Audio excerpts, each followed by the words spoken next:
The Nuggets and T-Wolves get into double overtime. What happened in the madness? Let's find out. You're watching CS 105.1, where I talk about sports with good vibes. Let's get it.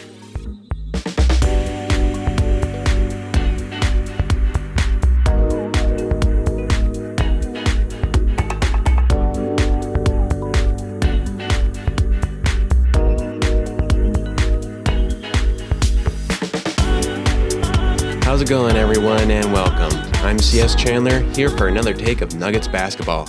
So the Nuggets are in Denver at home to take on the Timberwolves for the fourth and final time this season. The Timberwolves, who have built an unfortunate winning streak against the Nuggets, are looking to close it out and hopefully get at least one win against them. The injury report had shown that there was no Jamal Murray, and then there was not going to be any Michael Porter Jr.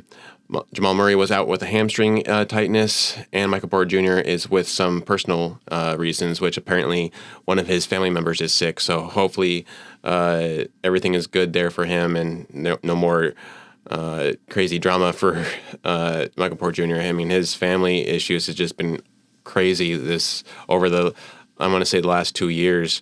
It's just been really unfortunate. So hope everything's good with him. So the starting lineup was Aaron Gordon, Jokić, Pickett actually got a startup lineup today, Christian Brown, and P. Watt. The Nuggets were in their white jerseys, and the Timberwolves were in their dark green jerseys. And I'm really starting to hate just green in general. The Bucks, the Celtics, the Timberwolves, get that freaking green away from me.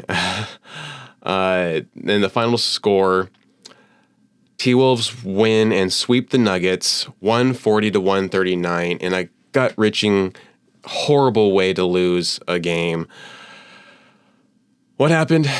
Well, let's dive into it. So, it actually didn't start off so bad. It actually started off really great. So the first quarter, the T-Wolves controlled the tip, and the Nuggets got a steal, and Jokić and AG both nailed back-to-back threes to get an early three-point lead and the first points of the game.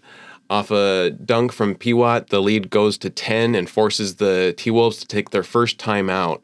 Out of the break, the Nuggets fail to control the defensive rebound, and Gobert tries to go in and stuff it down, but P. Watt shows up and turns into Swatson, blocks Gobert's shot. One of the best plays of the night.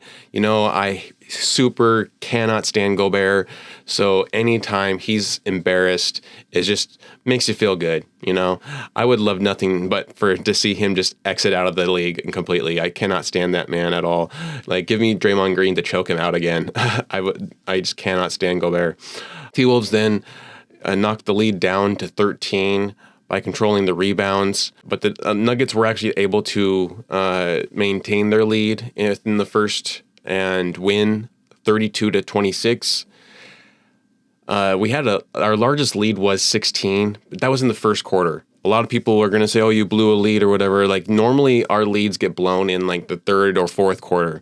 This one was actually early on, and it happens to everyone. So hold your judgment.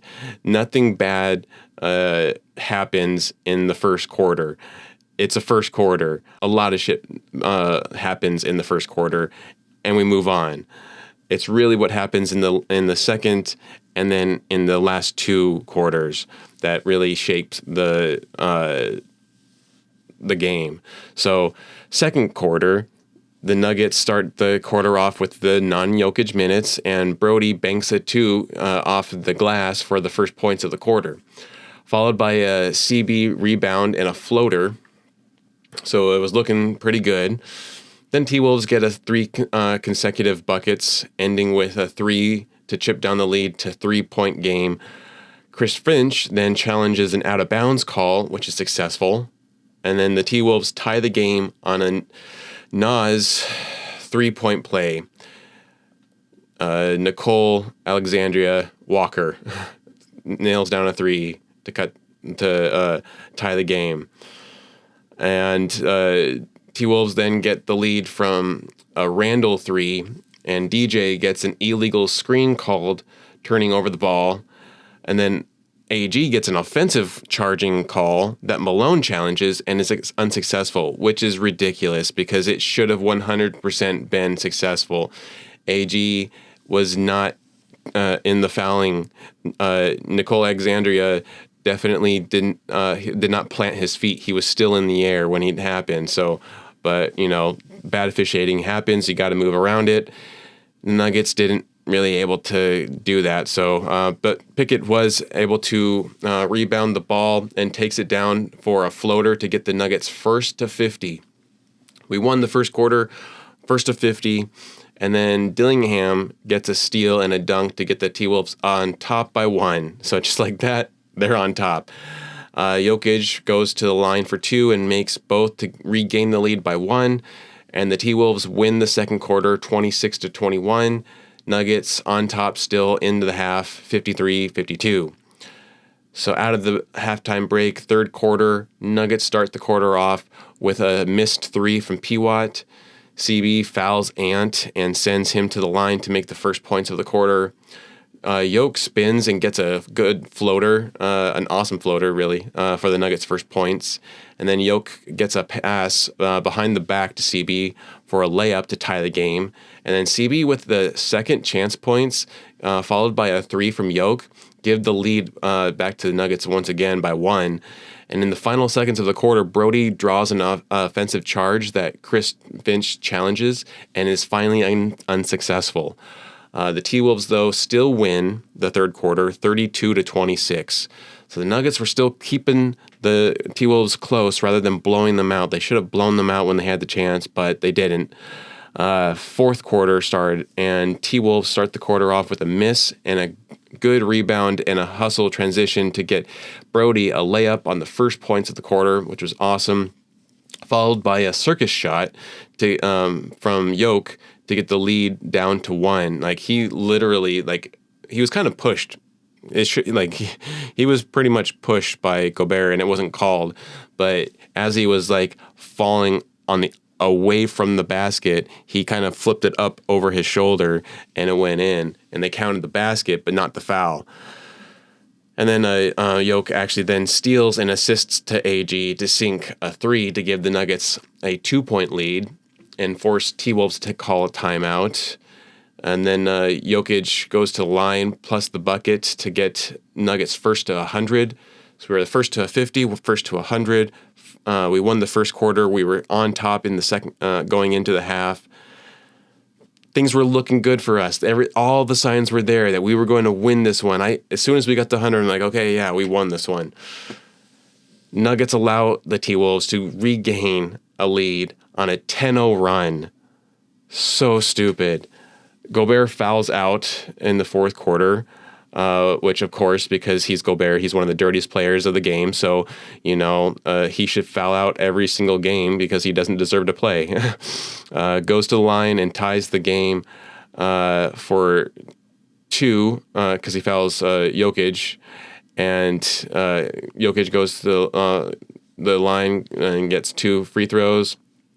Game heads into overtime. So now we're tied. The Nuggets ended up winning the fourth quarter, though, 33-28. Just not enough to win the game.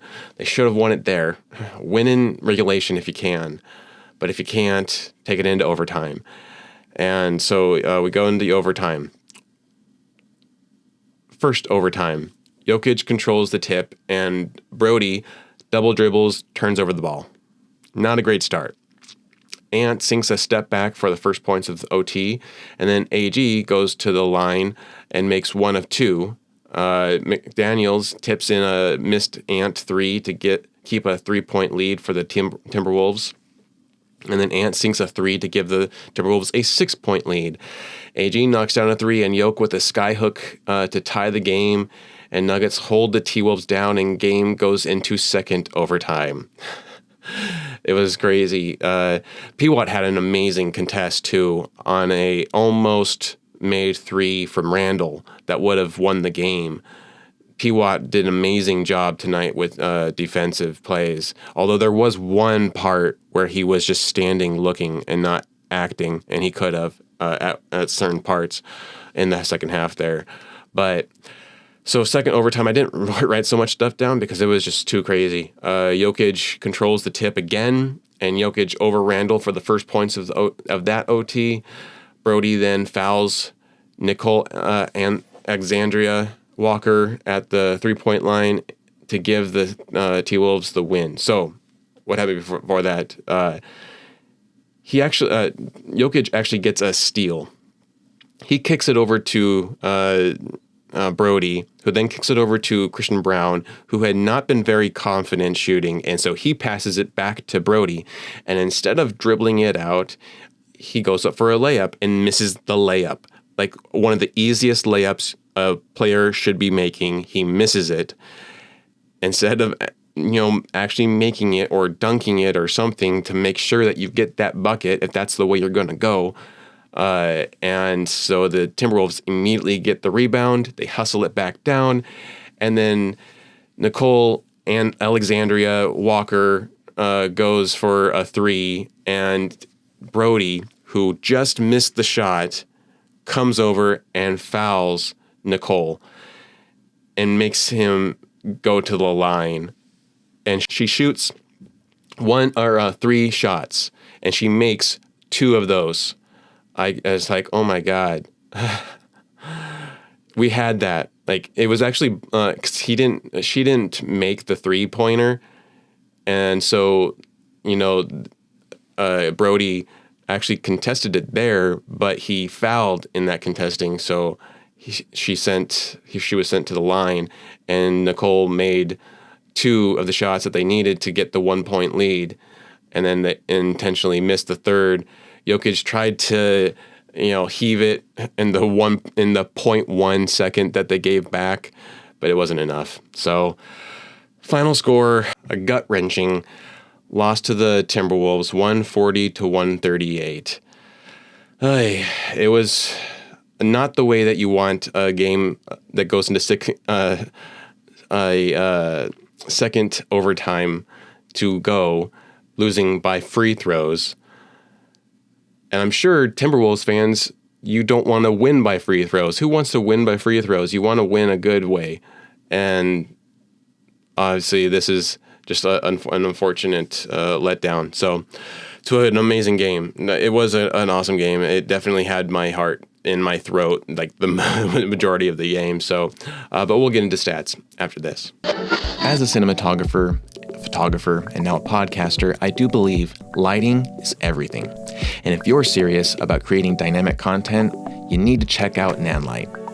They're all about precision and control. Whether it's soft, natural lighting or vibrant colors, Nanlite gives you full flexibility to set the mood for any scene. From compact LEDs to powerful softboxes, Nanlite has light solutions that fit every setup. It's ideal for photographers, like myself, videographers, like myself, and creators who want to pro-grade quality right out on their fingertips.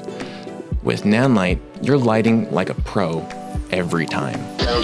And we're back. All right, so stats here. We have Peyton Watson, who played 45 minutes tonight.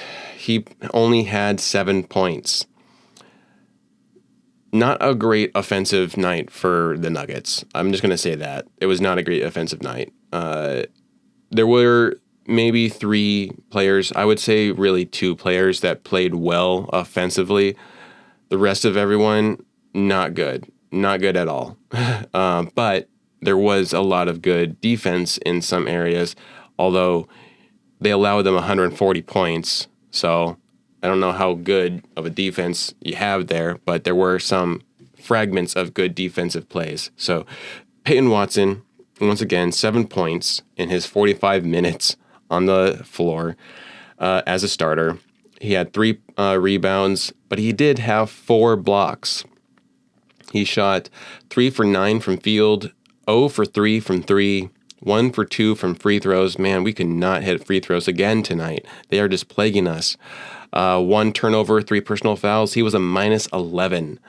Aaron Gordon had a quiet, awesome night that no one's really talking about because the Timberwolves won, and Jokić had an amazing night. So Aaron Gordon, in 46 minutes, he had 30 points. So a quiet 30. He had 8 rebounds, so he almost had a double-double. He had 5 assists, 1 block, 9 for 15 from field, 4 for 8 from 3, 8 for 10 from free throws, 2 turnovers, 3 personal fouls, was a plus 16. And then I'm going to save Nikola Jokić for last just because his stats are amazing if you haven't seen them yet.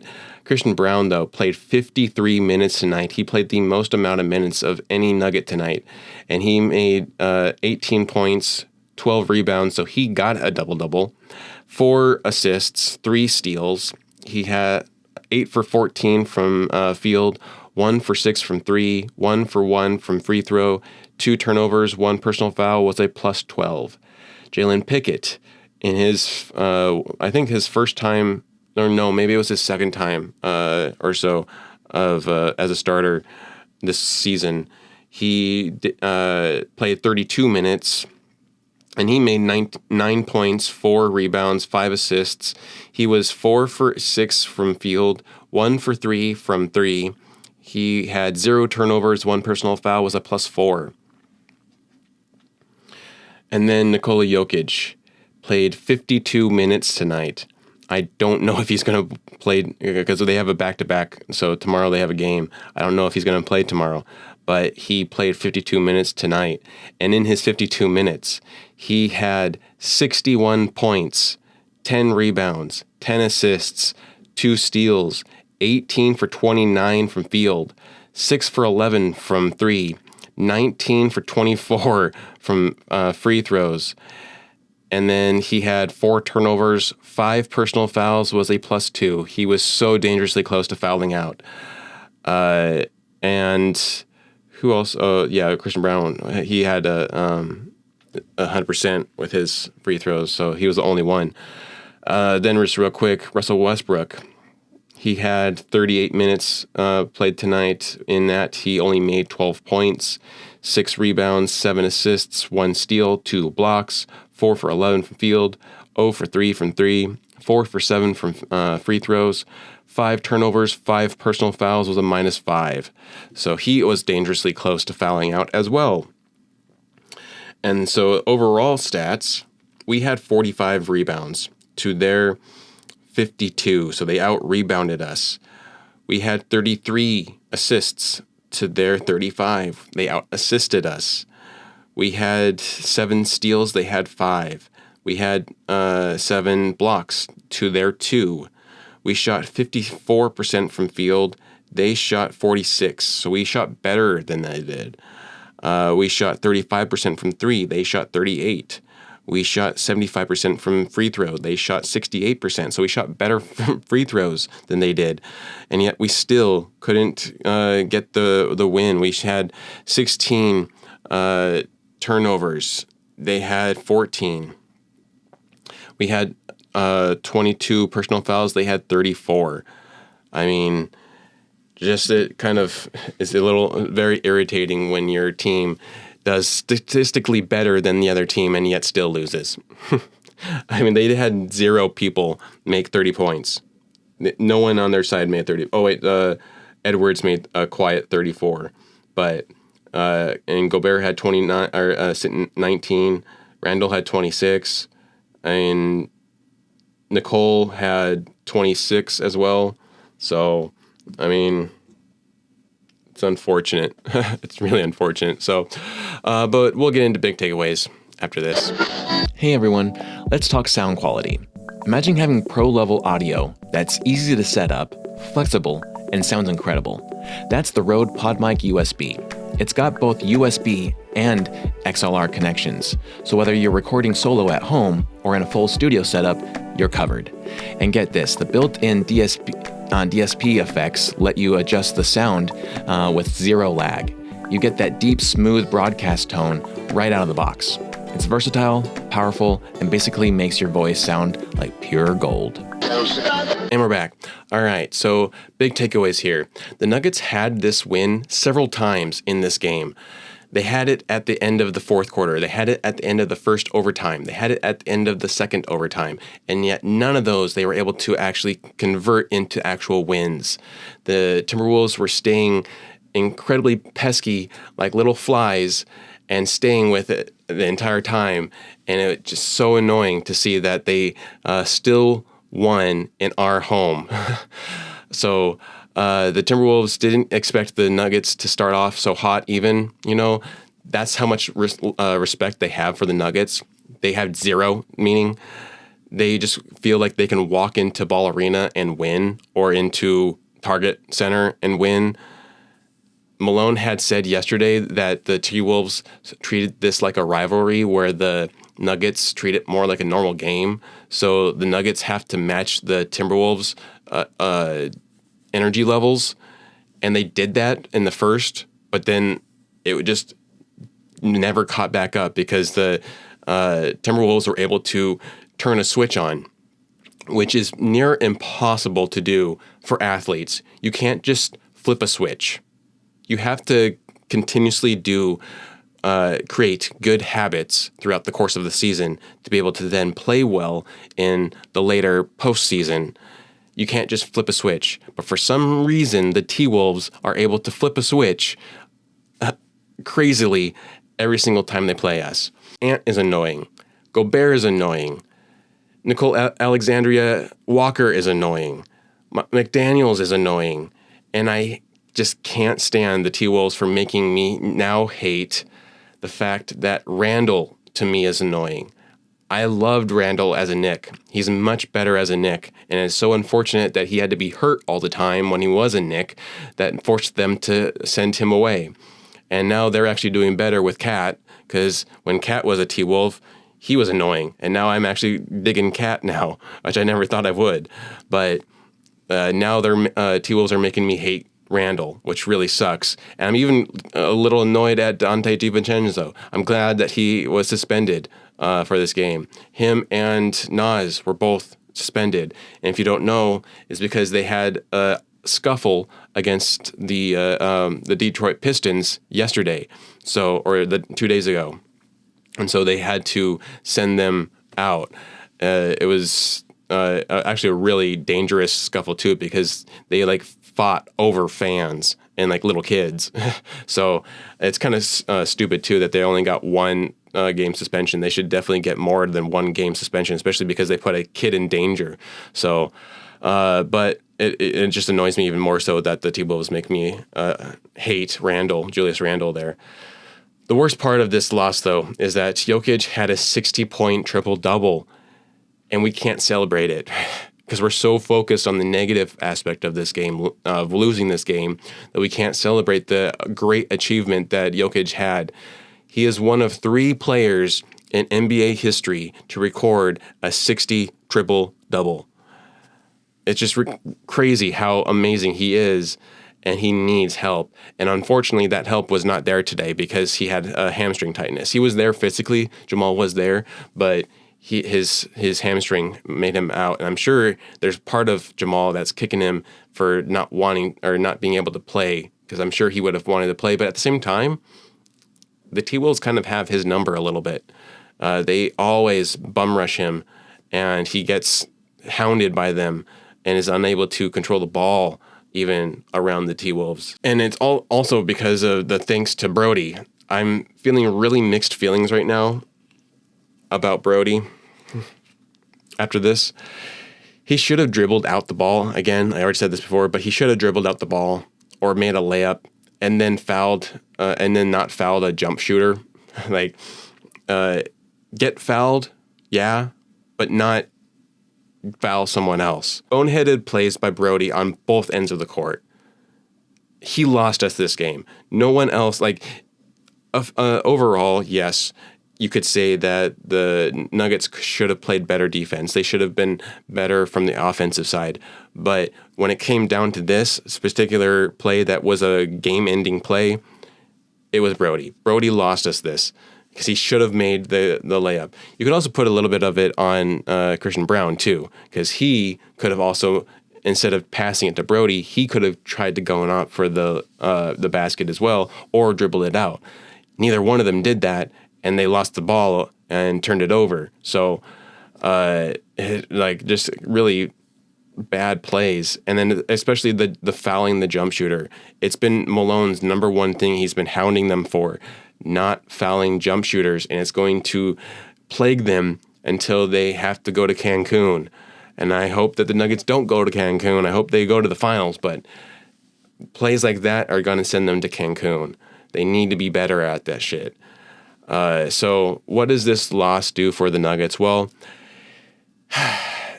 if we had won this game, we would have been a game ahead of the Lakers, because the Lakers won last night, unfortunately. So it didn't, and now we are a half a game behind, or a half a game ahead of the Lakers. We are still sticking in the 3rd seed, and so luckily for that. But the Lakers play, I think, tomorrow as well. Oh no, they don't. But we do. We play the Spurs tomorrow, so we have a chance to go a game ahead again, or at least keep a little bit of padding between us and the Lakers. But we still now are 46-29 win-loss record against them in the season. So we are sticking in that 3rd seed.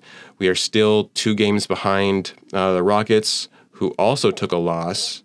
Did they take a loss tonight? No, but they lost against the Lakers. That's right. So we could have also gained on the Rockets tonight too had we won this game. So 46-29, and we're the 3rd seed still. Right now we are slated to face Memphis, who lost tonight against Golden State. I'm hoping that gets reversed so that we face Golden State. I would love to face Golden State in round 1, because that would mean that I would get a chance to cover that. But unfortunately, no. So the next game, like I just said, is the Spurs. And we only have 3 more home games left. It's a sad thing to think about. But, I mean, there are playoffs. Playoffs are a fun time. So, but it's really unfortunate. We only have 3 more home games left. And we only have 3 away games left now, too. We have Golden State. We have Sacramento. And then our last game of this season is against the Rockets. So we have those 3 away games. Our 3 home games now are the Spurs, the Pacers, and the Grizzlies. And I'm going to be at that Grizzlies game. So hopefully I can, do some stuff there, whether it's like show footage or whatever. I'll do my best. They don't really like to have you recording the whole time because they have cameras for that. So we'll see how it goes. And maybe if I can get in, I don't know. But if not, hopefully I can, do a kind of collaboration with the DNVR. That'd be great. But we'll see. So that's pretty much all that's left for the season. We're pretty close now. We have 6 games left, and it's not fun. Losses like this are not fun. So we need to end strong and head into the playoffs. It kind of feels like a lot of players now just want the season to be over with and go into the playoffs now. And I think a lot of the fans kind of want that too. So it's getting kind of exhausting for all of us. But that's pretty much all I got for this episode. I hope you enjoyed it. If you did, please give it a like and subscribe. Share it to your friends and family. And you've been listening to CS 105.1, where I talk about sports with good vibes. We'll catch you tomorrow.